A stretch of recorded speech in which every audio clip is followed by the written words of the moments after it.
All right, I'll try to get in between this and.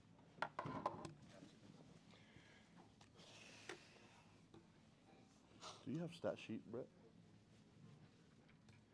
I haven't looked at the stats yet, guys. Sorry. Yeah, I was definitely doing that. Yeah, glad we got the win. Just really proud of the team, the way the guys stuck with it.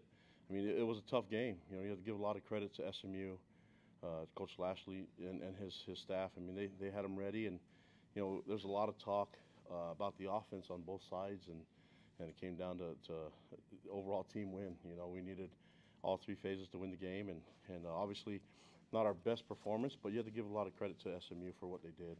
And we'll have to find an answer and find a way to get more efficient in all three phases. And there's room for us to improve on all three phases. I don't want anyone to feel like they should be patting themselves on the back. You know, this is a opportunity for us to play at our best. We didn't do that tonight, but I have to give a lot of credit to SMU. I thought they played a great game. I thought they had a good scheme, and they executed really well. We made some mistakes still, but I think you're gonna hear me say that every game. But I like the way we found a way to win this game. In the past, we've been down or had turnovers, and guys hung their heads in the past, and now the guys are fighting through and not giving up. So, I mean, to get the ball back and then turn it over and then get the ball back again, you know, that's the leadership on our defense and our staff, our coaches, and the guys' belief in each other. But you just have to go through some adversity for those guys to trust each other like that. So we'll move on to the next phase and try to make sure that our statement three is a little bit better than what we did in the first 2 weeks. But happy to be 2-0 right now, and excited about the next move.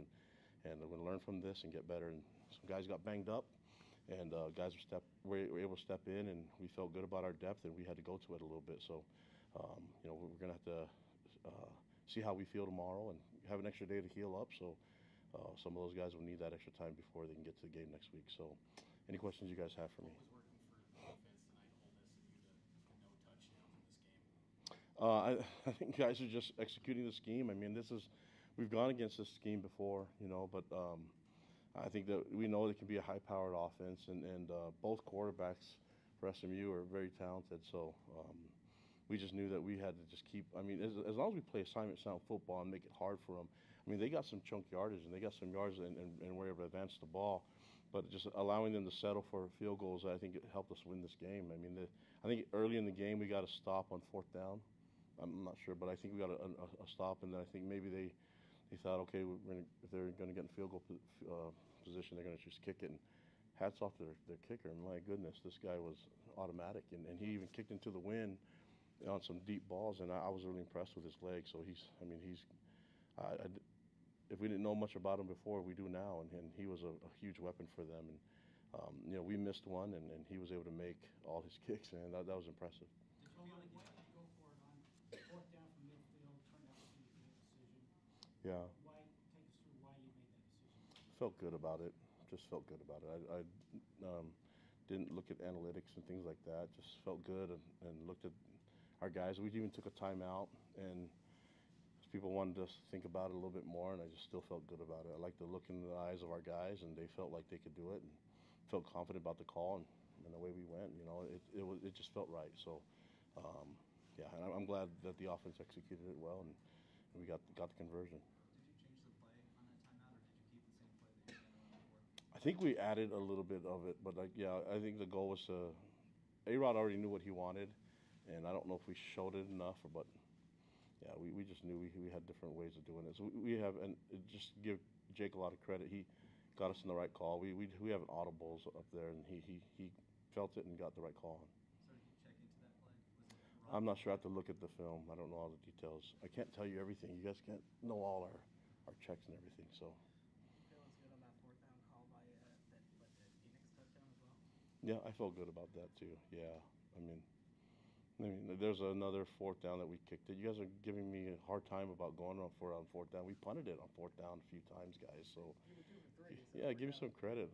We punted it still, so it did work out. I think, I mean, you can look at analytics all you want, but it's like I think you have to go with the feel of the game and your instincts a little bit, and I think you got to have both of that. So, luckily I have good coaches that kind of give me some feedback, and I'm the overriding guy, so I'm gonna, I'm gonna try to make the right decision. How impressed were you with Nawahine and Davis to step in and come into Yeah. place in this game? I think you asked me a question in fall camp about the running back position. I said we feel good about that group, and we even feel really good about the young guys. And so we knew that we'd have something special there. And it's unfortunate that LJ had an injury that kept he got banged up, but I think he'll be okay. We'll see. We'll have to kind of assess it tomorrow, but it's something that was brand new that just showed up. And then same thing happened to Hinckley, and we'll have to see how it works. But those guys are in good spirits, and we'll have to see how they feel tomorrow.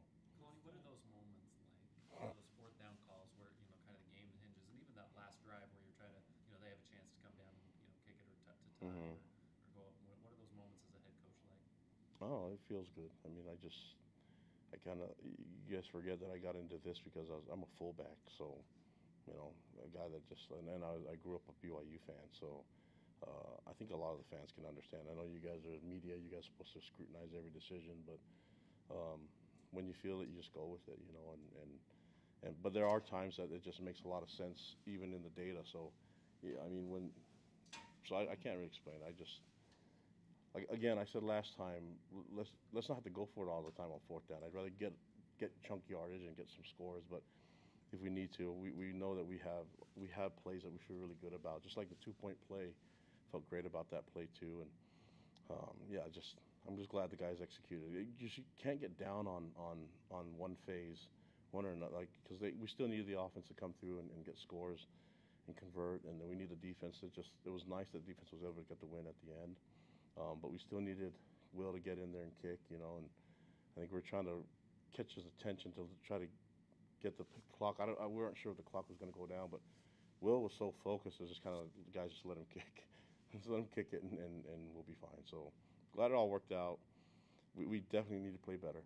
We know that, but we have to celebrate the wins too. We have to go through the process of the entire season, and part of that is celebrating, and then we work on it. We know what the work is going to be in the future, but we worry about that tomorrow. Kalani, with James struggling a little bit until the end, Mm-hmm. what went into the decision to stay with him for the whole game? Yeah, we felt good about him and as our quarterback. We have to be able to find a way to fight through it, and it's hard to play the game when you're just taken out if mistakes happen. I mean, we knew that mistakes happen in football.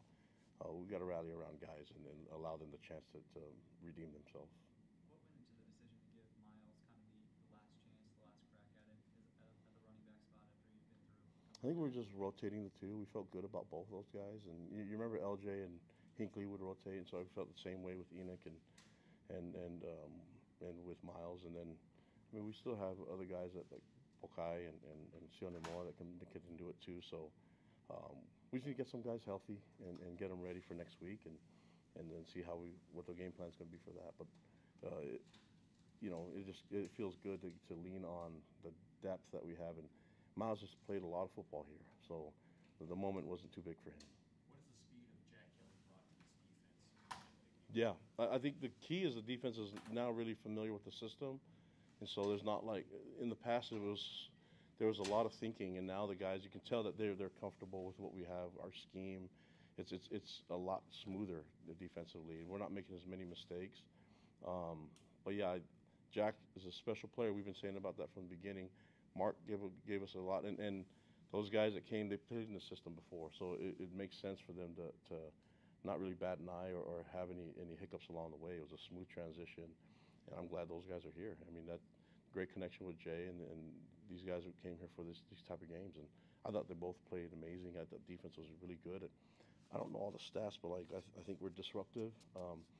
Again, there's way more plays that we could have made. We had our hand on a few balls, but man, those quarterbacks are really elusive, and they made some plays. I don't know what we gave up in the run game, but I just feel good about what we were able to do overall in the red zone and get some stops and force them to kick field goals. Was this Jay Hill's call then tonight? It was all him, the defense coordinator? Yeah, he was up in the box, and we all are involved in it, but this is I kind of like him up in the box. It's just I think we keep him safe up there, and then he has a good point of view. I think in the past he's always called it from the field, and I think it's a good dynamic. He and I work together so we can, and with Justin and with Gennaro and all the group, I mean, it was a really, really smooth transition and getting the plays out and all that stuff. And you notice SMU had this really difficult tempo to get used to. They were going super fast, and then they were slowed down, and they just had so many different type of tempos that it was very dangerous. So I'm really glad that we were able to hold them to such low points, because that's a very explosive offense, and I think they're going to score a lot of points from here on out. We're just really fortunate to get some stops. You've got to enjoy that. But you mentioned being a fullback, but you've also got your defensive background. Yeah. A game like this, when you hold them to 15, and again, the scheme, seeing guys being able to play more free flowing, that's what you've been waiting for, hasn't it been? It has, yeah, and you know, nobody's patient for it, so we wanted to happen quickly. But this is the point of where we know if guys can feel good about the system and focus on really the technique and the fundamentals of it, then we can really get some great production from them. But yeah, I have that background in defense, and yeah, I know I'm a fullback, but I'm a fullback in BYU's pass happy system, so. It's a different background. It's just a weird resume to get into where we're at now. But yeah, I think just really pleased with the overall effort from everybody, from the players, coaches, and I thought it was a great trip. I had to give super great shout out to the fans that were here. They were awesome. I mean, we had so many BYU fans here. It felt really comfortable, and they tend to do this for us and cheer us on. So hope they know that. There's people that drove long ways to be here at this game, and we really appreciate them being here. So. What happened to Batty's? Last question. What happened to Batty's left area? Got bloody, I think, in the early third quarter. I don't know all the details of that. It's a violent sport, man. You know, scratches, fingernails, all that stuff could happen. So I'm sure it won't disrupt Batty's future modeling days as a cowboy. For, you know, he can model for Western. If there's ever a need for that. All right, thank you, Coach. Thanks, guys.